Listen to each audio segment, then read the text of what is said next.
거.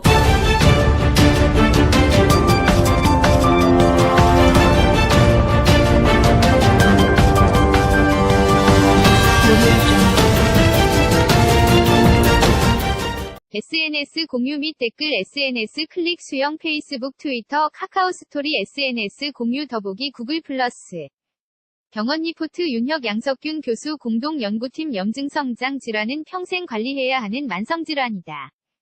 정확한 발병 원인이 밝혀지지 않아 완치보다 증상과 염증 조절, 합병증 예방을 목표로 치료 관리해야 한다. 이를 위해 가장 중요한 것은 병에 대한 환자의 올바른 인식이다. 하지만 환자들은 주로 인터넷 등에서 부정확한 정보를 얻고 그 결과 절반가 량은 염증성 장 질환에 대해 잘못된 인식을 갖고 있는 것으로 나타났다. 분당 서울대병원 소화기내과 윤혁 교수, 서울아산병원 소화기내과 양석균 교수 공동 연구팀은 2015년 10에서 11월 2개월간 200명이 염증성 장 질환자, 크론병 환자 120명, 궤양성 대장염 환자 80명을 대상으로 염증성 장 질환에 대한 새로운 평가 도구 IBD-NO를 적용한 결과를 발표했다. 염증성 장 질환은 영양소를 소화 흡수하는 위장관에 염증이 끊임없이 생기는 병이다. 일상화된 복통 설사로 인해 환자의 삶의 질이 떨어진다. 자가면역 질환의 일종으로 현재까지 완벽한 치료법이 나오지 않아 환자 스스로 식이요법 등 식생활 습관을 관리해야 한다. 이를 위해 염증성 장 질환 진단을 받으면 환자가 얼마나 질환에 대한 지식을 갖추고 있는지 설문을 통해 평가한 뒤 치료와 예방 교육에 활용한다.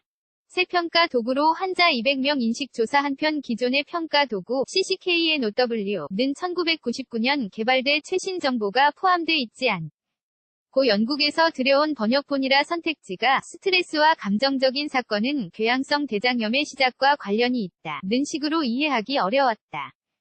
공동 연구팀의 IBD-NO는 염증의 재발을 줄이기 위해 스테로이드 제제를 꾸준히 복용하는 것이 좋다 등 환자가 이해하기 쉬운 용어와 문장을 사용하고 약물 복용 합병증 등 분야별로 지식 수준을 평가할 수 있게 개발한 점이 특징이다. 공동 연구팀이 각각의 평가 도구를 환자에게 적용한 결과 기존보다 IBD-NO에서 답변의 정확도와 질이 좋게 나왔다. 그러나 염증성 장 질환자를 대상으로 한 평가인데도 전체 정답률은 55.7%에 불과했다.